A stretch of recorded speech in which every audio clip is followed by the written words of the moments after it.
সূর্যের সবচেয়ে কাছাকাছি পৌঁছে ইতিহাস গড়ল নাসা। মহাকাশযানটি আবার নিরাপদ অবস্থায় ফিরেছে এবং স্বাভাবিকভাবে কাজ করছে। বিজ্ঞানীরা বলছেন এই অভিযান পৃথিবীর নিকটতম তারকা সম্পর্কে আরও বিস্তারিত তথ্য উদ্ঘাটনে সহায়তা করবে। সূর্যের এত কাছে পৌঁছানো প্রথম কোনো মানব নির্মিত বস্তু। নাসার পার্কার সোলার প্রোব সফলভাবে সূর্যের সবচেয়ে নিকটে, যা সৌরজগতের ইতিহাসে প্রথম। আর উত্তপ্ত লাল আগুনের ফুলকির মতো সূর্যের এমন দৃশ্য দেখে অবাক হয়েছে গোটা বিশ্ব।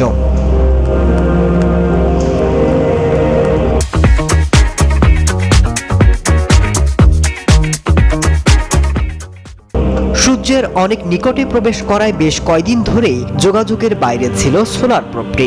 শুক্রবার সোলার প্রোবটি থেকে একটি সংকেত প্রত্যাশা করছিলেন বিজ্ঞানীরা। অবশেষে সোলার প্রোবটি থেকে সংকেত পান তারা। নাসা বলছে যে অনুসন্ধানটি নিরাপদ ছিল এবং এটি সৌরপৃষ্ঠ থেকে 3.8 মিলিয়ন মাইল অতিক্রম করার পরেও স্বাভাবিকভাবে কাজ করে এবং সিগন্যাল পাঠাতে সক্ষম হয়। We have never had a human-made object so close to the sun.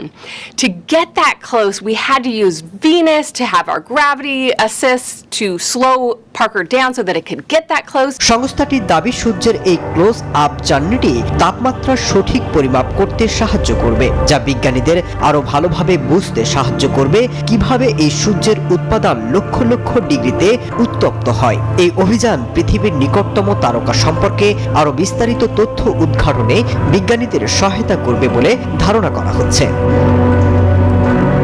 Masud Rana, news 24।